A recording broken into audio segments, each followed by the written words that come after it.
మొదటిగా ఈ అవకాశం ఇచ్చిన పరలోకమందున తండ్రి అయిన దేవునికి, కుమారుడైన యేసుక్రీస్తు ప్రభువారి ద్వారా తండ్రికి హృదయపూర్వకమైన కృతజ్ఞతాస్తుతులు చెల్లిస్తున్నాను.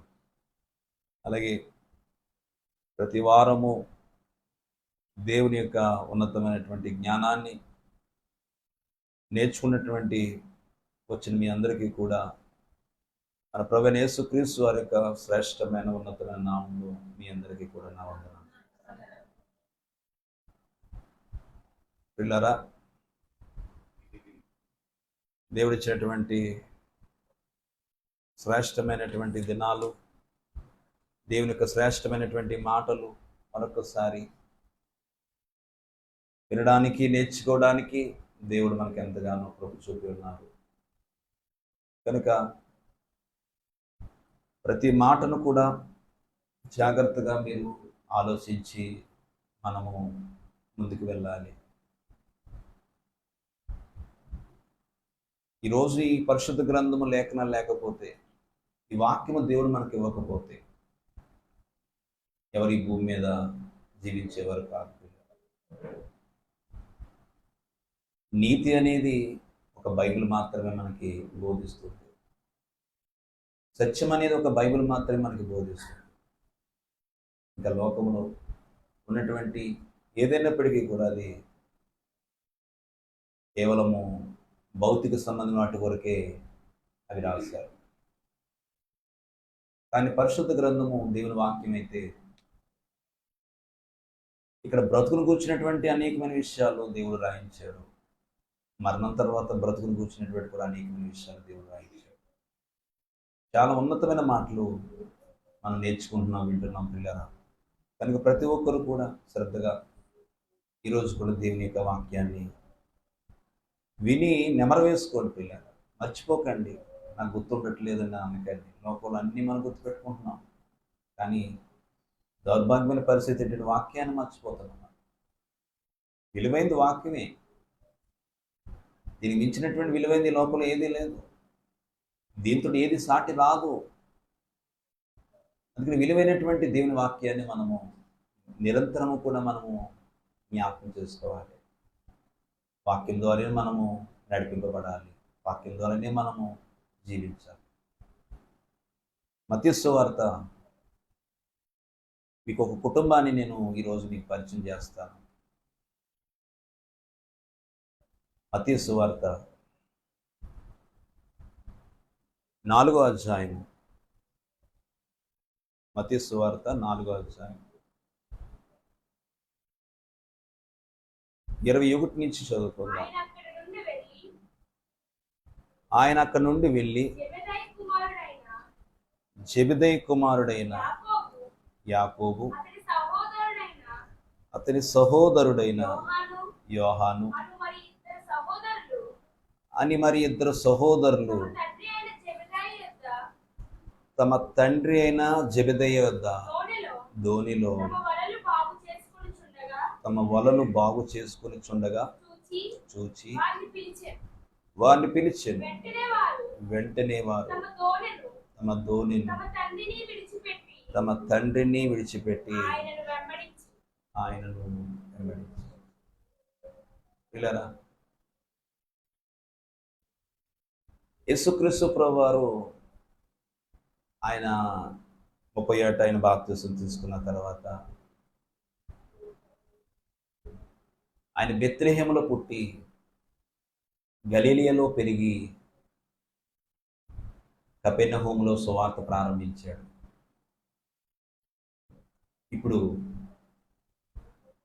యేసుక్రీస్తు ప్రభువారు పని ప్రారంభించారు. ఏం పని అంటే ఆత్మను రక్షించే పని. ఇక్కడ జెబెదయి అనే ఒక తండ్రి ఉన్నాడు, అతనికి 2 కుమారులు ఉన్నారు. వారే యోహాను, యాకోబు. అయితే ప్రభువు వారిని పిలిచాడు, జెబెదయి కుమారుల్ని ఇద్దరిని పిలిచాడు, యోహాను, యాకోబు. జాగ్రత్తగా ఆలోచించాడు. వెంటనే వారు తమ దోణెను తమ తండ్రిని విడిచి ఆయనను వెంబడించారు. పిల్లరా, ఈ భూమి మీద బ్రతకడానికి చాలా వృత్తులు ఉన్నాయి. పొట్టకూటి కోసం కోటి విద్యలు అన్నారు. పొట్ట చేత పట్టుకుని కష్టపడేవారు ఎంతోమంది ఉన్నారు. అయితే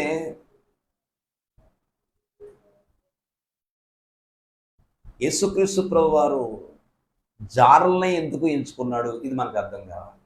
జాలర్లని మొట్టమొదటిగా దేవుడు యేసు ప్రభు వారు జాలర్లు ఎందుకు పిలిచాడు, ఇది మనకు అర్థం కావాలి.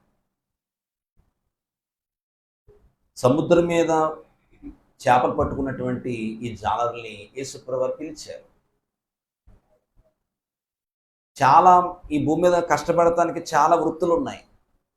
బ్రతుకు తెరువు కోసం చాలా వృత్తులు ఉన్నాయి, ఎన్నో ఉద్యోగాలు ఉన్నాయి, వ్యాపారాలు ఉన్నాయి, ఎన్నో ఉన్నాయి. అయితే చేపలు పట్టుకోవడం అంత ఈజీ కాదు.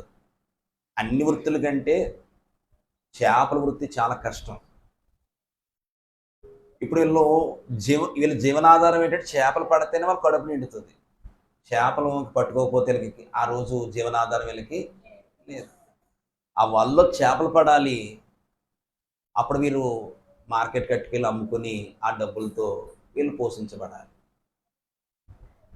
చేపలు పట్టుకోవాలంటే దీనికి చాలా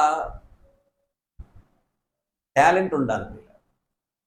ఎలా పడితే వాళ్ళే చేతనే పడిపోతాను అనుకునేది కాదు. ఇది అవి అస్తమాను పడిపోవు చేపలు. కానీ యేసుక్రీస్తు ప్రభు వారు ఆ చేపలు పట్టేవారిని ఎందుకు ఆయన పిలిచాడు అని అంటే, చేపలు పట్టేవారికి చాలా ఓర్పు ఉంటుంది పిల్లలు. మనకి చాలా, ఎందుకంటే మిగతా పనులకు అంత ఓర్పు ఎవరు కూడా అంత ఓర్పుతో ఉండరు. ప్రతి పని చేయకుని డబ్బులు తెచ్చేసుకోవచ్చు. కానీ ఇక్కడ చేపలు పట్టుకొని చాలా రాత్రులంతా కూడా కష్టపడాలి. అందుకనే కదా పేతురు గారు అంటారు, మేము రాత్రి అంతా కానీ ఒక్క చేప కూడా. చేపలు పట్టడం చిన్న విషయం కాదు పిల్లలు. ఎంత ఓపిక కావాలో, చాలా ఓపిక కావాలి. ఇక వేరే ఏ పనులకు వెళ్ళినా అలా కొంచెం చేసుకుని చేయకపోయినా ఏదో మాత్రం జీతం వచ్చేస్తుంది మనకి. కానీ చేపలు పట్టే వాళ్ళకి చేప పడితేనే కానీ వీళ్ళకి బతుకు లేదు. వీళ్ళు పొట్ట కడుపు నిండుకునే పరిస్థితి లేదు వారికి. అయితే ఇక్కడ యేసుక్రీస్తు ప్రభు వారు జెబెదయి యొక్క కుమారుల్ని ఆయన పిలుస్తున్నాడు. మొదట పేతురు గారిని ఆంద్రేయ అని పిలిచాడు. తర్వాత జెబెదయి కుమారులు పిలుస్తున్నాడు, యోహాను, యాకోబు. అయితే ఈ జెబెదయి కుమారుడైనటువంటి యాకోబు అతని సహోదరుడైన యోహాన్ని పిలిచినప్పుడు అక్కడే తండ్రి ఉన్నాడు. విన్నారా? ఎవరున్నారు? తండ్రి ఉన్నాడు. యేసుప్రభు పిలవగానే వాళ్ళని విడిచిపెట్టేశారు, తండ్రిని కూడా విడిచిపెట్టేశారు. కాబట్టి ఏ తండ్రి అయినా యేసుప్రభు పిలవగానే తండ్రి ఎలా వదిలేస్తాడు? ఇదేట్రా చేపలు మనం పట్టుకోకుండా ఆయన పిలుస్తాను కూడా వెళ్ళిపోతున్నాం ఏంటి? అడగాలి కదా. ఇక్కడ జాగ్రత్తగా ఆలోచించండి. తండ్రిని కూడా విడిచిపెట్టి వచ్చేసారంట. యేసుప్రభు పిలిస్తే తండ్రిని కూడా విడిచిపెట్టి వచ్చేసారట. ఇంకా కొంత సమాచారం మనము మార్కు సువార్తలోకి వెళ్తే అక్కడ కొంచెం సమాచారం మనకి కనబడుతుంది. మార్కు సువార్త 1వ అధ్యాయము 19వ వచనం.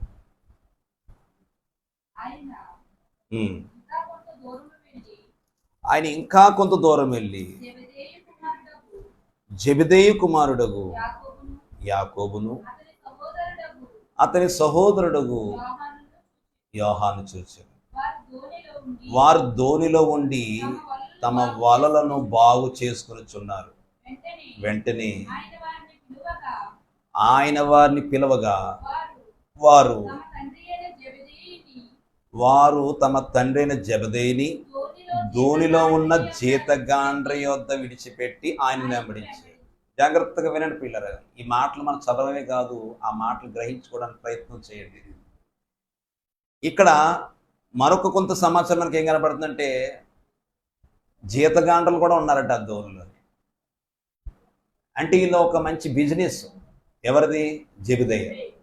జెబెదయి దగ్గర కొంతమంది జీతగాండ్రలు కూడా జీతగాండ్రలు పెట్టుకున్నాడు అని అంటే వారికి జీతం ఇవ్వాలి కదా.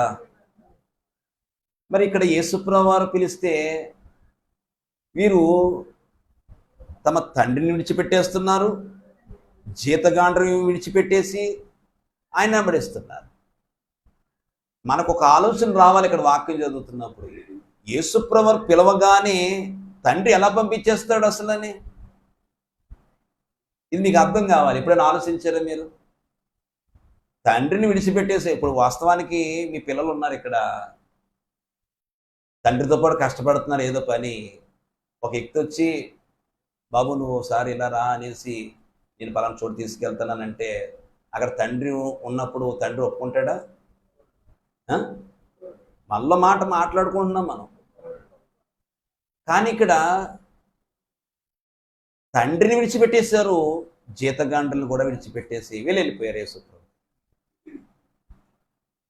తండ్రిని, మరి తండ్రి వెళ్ళిపోతున్నప్పుడు వారి పిల్లల్ని కుమారుల్ని యాకోబుని యోహాన్ని వెళ్ళిపోతున్నప్పుడు, ఇదేంటి మీరు, మన బిజినెస్ ఏమైపోతుంది నువ్వు అలాగే వెళ్ళిపోతే?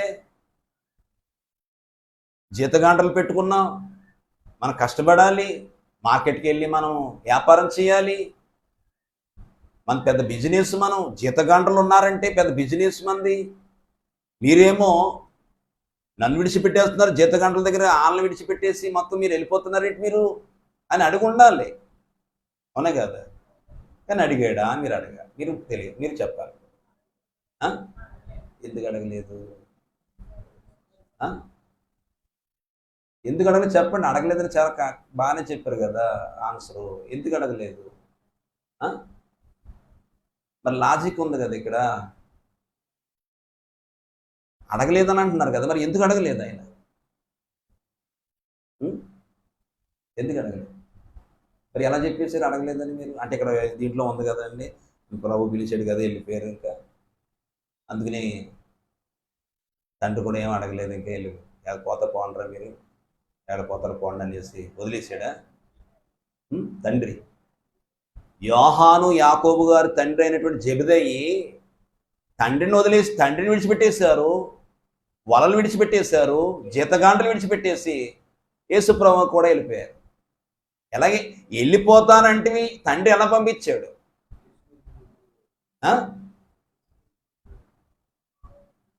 30 ఏట్లో బాప్తీసం తీసుకుని అదే ఫస్ట్ టైం కదా రావడం ఆయన. వీళ్ళు గలిలయ సముద్రం దగ్గర వీళ్ళు దోనిలో వీళ్ళు ఏం పట్టుకుంటున్నారు? చేపలు పట్టుకుంటున్నారు. అదే ఫస్ట్ టైం కదా. పేతురు చూసిన ఫస్ట్ టైము, ఆంద్రే చూసిన ఫస్ట్ టైము, జెబెదయి చూసిన ఫస్ట్ టైము, యోహాను యాకోబు గారు చూసింది కూడా ఫస్ట్ టైం. ఆ నీతిమంతుని ఎలా తెలుస్తుంది? మీ మాటగా వస్తున్నాను మరలా నేను. ఫస్ట్ టైము చూసినటువంటి వాడు నీతిమంతుని ఎలా చెప్పగలుగుతాం మనం? కానీ ఇక్కడ తండ్రి ఎలా వదిలేసాడు వీళ్ళని? విడిచిపెట్టి, ఇక్కడ మనం చదువుకుంటే ఇక్కడ ఏమన్నది? ఇక్కడ మనకి వెంటనే ఆయన వారిని పిలవగా వారు తమ తండ్రి అయిన జెబెదయిని దోనిలో జీతగాండ్రిని విడిచిపెట్టి ఆయన వెంబడించేశారు. ఒక పక్కన తండ్రి ఉన్నాడు, తండ్రి ఉన్నా కూడా వీళ్ళు వెళ్ళిపోయారంటే తండ్రి వదిలేశాడు వెళ్ళి, నాకు అవసరం లేదనేసి. లేదా ఆటంకపరిచాడా? మీరు వెళ్ళొద్దు, ఏంటి మన బిజినెస్ ఏం కావాలి, మన వ్యాపారం ఏం కావాలి, మనం ఏమైపోతాం ఇప్పుడు, మీరు అలా వెళ్ళిపోతే మనం కుటుంబం ఎలా పోసి మన బిజినెస్ దెబ్బతింటది కదా అని అనాలి. ఎవరో జెబెదయి అనాలి. మరి ఇక్కడ అన్నాడా? అనలేదు. ఎలా చెప్తున్నారు? మీ మాటగా వస్తున్నాను మళ్ళానే. ఎందుకంటే మనం బైబిల్ చదువుతాం కానీ బైబిల్ ఉన్నట్టు సత్యాన్ని మనం గ్రహించలేకపోతాం, లోతుకి వెళ్తలే. ఇప్పుడు ఈ జెబెదయి ఈ కుటుంబాన్ని బట్టి దేవుడు ఏదో మనకు నేర్పిస్తున్నాడు ఈరోజు. జెబెదయి కుటుంబాన్ని బట్టి దేవుడు ఈరోజు మనకి నేర్పిస్తున్నాడు వాక్యం. ఈ కుటుంబాన్ని చూసి మనం కూడా చాలా నేర్చుకోవాలి. ఈరోజు చాలామంది ఇక్కడ కుటుంబాలుగా వచ్చినటువంటి మీరు చాలా నేర్చుకోవాలి జెబెదయి కుటుంబాన్ని చూసి. తమ వలలు విడిచిపెట్టి, తమ తండ్రిని విడిచిపెట్టి యేసుతో కూడా వెళ్ళిపోయారు. అలా వెళ్ళిపోవడానికి ఒక కారణం ఉంది. ఒక కారణం ఎందుకు వెళ్ళిపోయారో కూడా నేను చెప్తాను మీకు. తండ్రి కూడా ఎందుకు ఆటంకపరచలేదు ఇప్పుడు మీకు చెప్తాను. తండ్రి కూడా ఎందుకు అబ్జెక్షన్ పెట్టలేదు మీకు చెప్తాను. లూకా సువార్త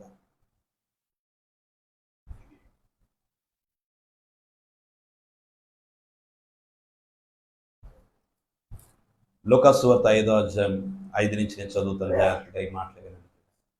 లూకా సువార్త 5వ అధ్యాయం 5 నుంచి నేను చదువుతాను. సీమోను ఏలినవాడా, రాత్రి అంతయు మేము ప్రయాసపడితిమి, కానీ మాకేమీ దొరకలేదు. అయినను నీ మాట చొప్పున వలలు వేతునని చేపలు పట్టింది. అందుచేత వారి వలలు పిగిలిపోవచ్చుండగా వారు వేరొక దోణిలో ఉన్న తమ పాలివారు వచ్చి తమకు సహాయం చేయవలని వారికి సంజయని చేసిరి. వారు వచ్చి 2 దోణిలలో మునుగునట్లు.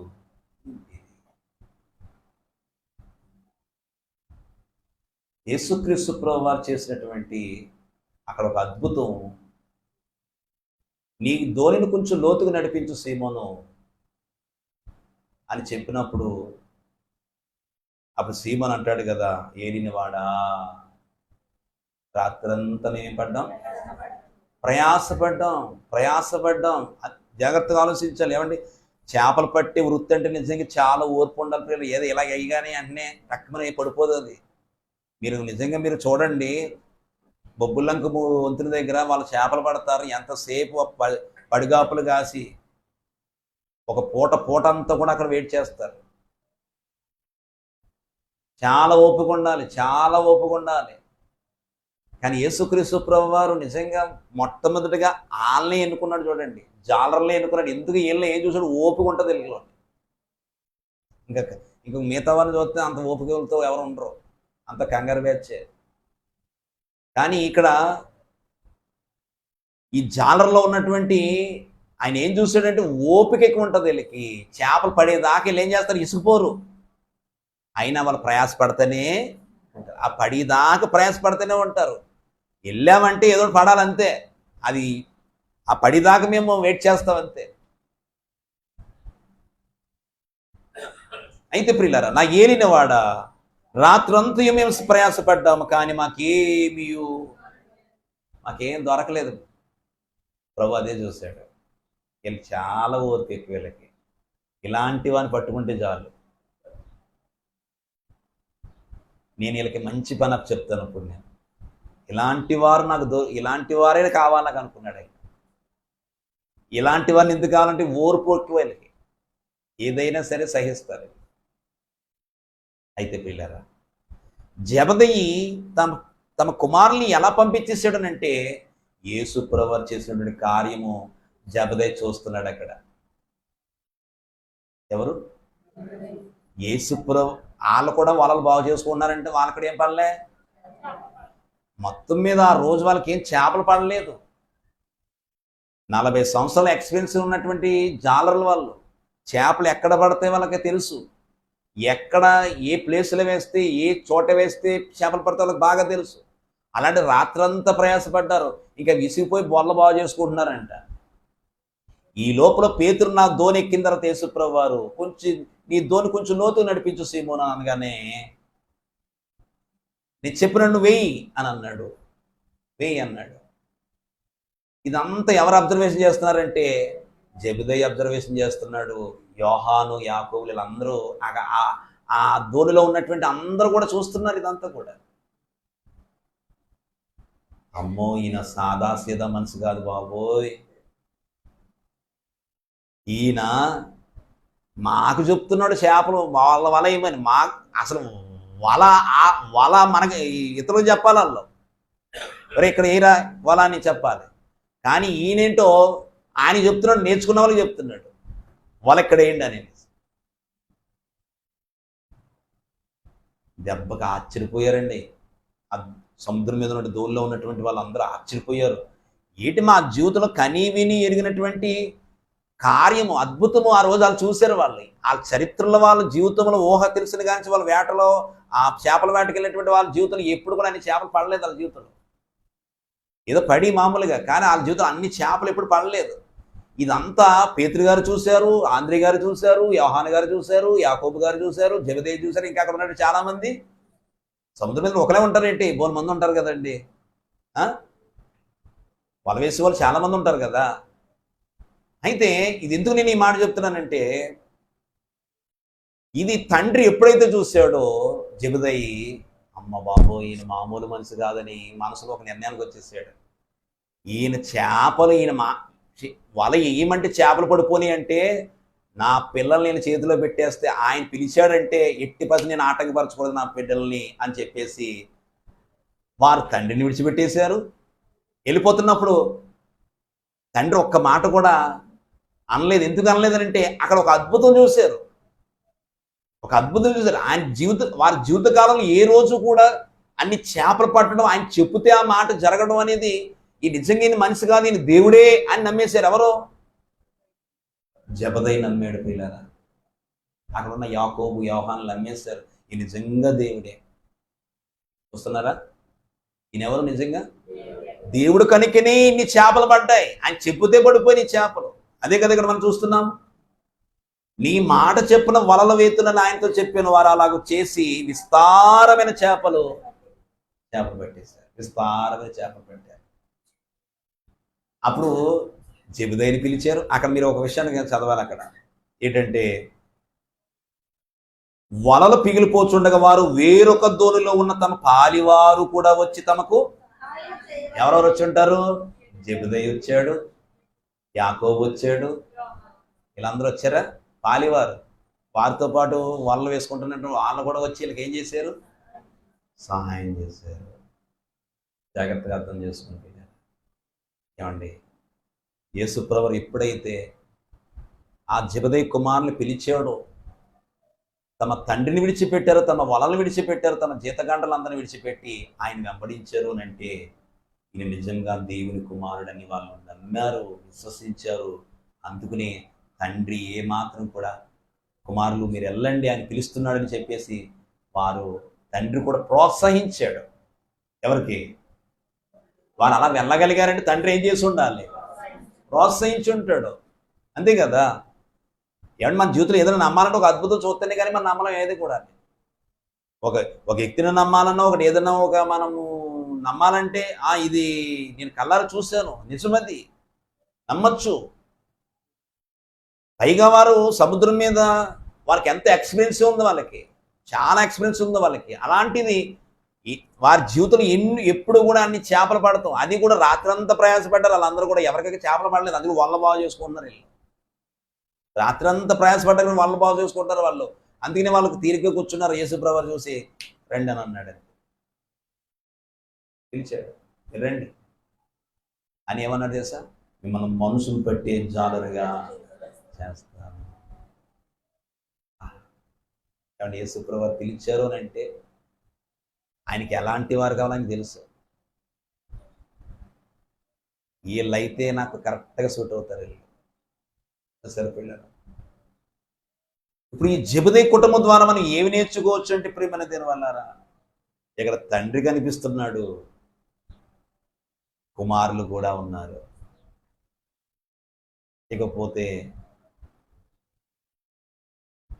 జెబెదయి యొక్క భార్య, మరి ఆవిడ సంగతి ఏంటి? ఈ కుటుంబాన్ని మనం ఏం చూసి నేర్చుకోవచ్చు? ఈరోజు మీరు నిజంగా ఆశ్చర్యపోతారు ప్రియమైన. జెబెదయి కుటుంబాన్ని చూసి మనం ఏం నేర్చుకోవచ్చు అసలు? ఈ జెబెదయి గురించి పెద్దగా బైబిల్ ఎక్కడ ఏం రాయలేదు, కానీ దాన్ని బట్టి మనం జాగ్రత్తగా పరిశీలన చేయగలిగితే చాలా నేర్చుకోవచ్చు జెబెదయి కుటుంబం ద్వారా. మనం ఇక్కడ చాలా మంది కుటుంబాలకు వచ్చిన వాళ్ళు ఉన్నారు, ఇంకా రాలేనటువంటి వారు ఉన్నారు. జెబెదయి కుటుంబం ద్వారా ఈరోజు దేవుడు మనకి ఏమి నేర్పించబోతున్నాడు మనం జాగ్రత్తగా ఆలోచిస్తే ప్రియులారా, మత్తయి సువార్త 27వ అధ్యాయము, మత్తయి సువార్త 27వ అధ్యాయము 55వ వచనం మీరు చూస్తే 27:55 చూడండి. యేసునకు ఉపచారము చేయించు గలిలయ నుండి ఆయనను వెంబడించిన అనేక మంది స్త్రీలు అక్కడ దూరము నుండి చూచుచున్నారు. మగ్దలేని మరియయు, యాకోబు, యేసు అని వారి తల్లి అయిన మరియయు ఉందా ఆవిడ కూడా. అయ్యో ఇక్కడ మనకి ఎవరెవరు కనబడుతున్నారు? జెబెదయి కనబడుతున్నాడు, తన భార్య కనబడుతుంది. ఏమండి, కుమారులు కూడా. ఈ కుటుంబం గురించి దేవుడు ఎందుకు మనకి ఈరోజు తెలియపరచాలనుకుంటున్నాడు ఆయన? ఇప్పుడు జెబెదయి తల్లి, జాగ్రత్తగా ఆలోచించండి. ఈ 55వ వచనంలో మీరు జాగ్రత్తగా చూస్తే జెబెదయిలు కుమారుల యొక్క తల్లి యేసుకు ఉపచారం చేస్తుందంటండి. ఏం చేస్తుంది? యేసుకి ఉపచారము, పరిచర్య చేస్తుందంట. యేసుక్రీస్తు ప్రభువారు ఎక్కడ సువార్త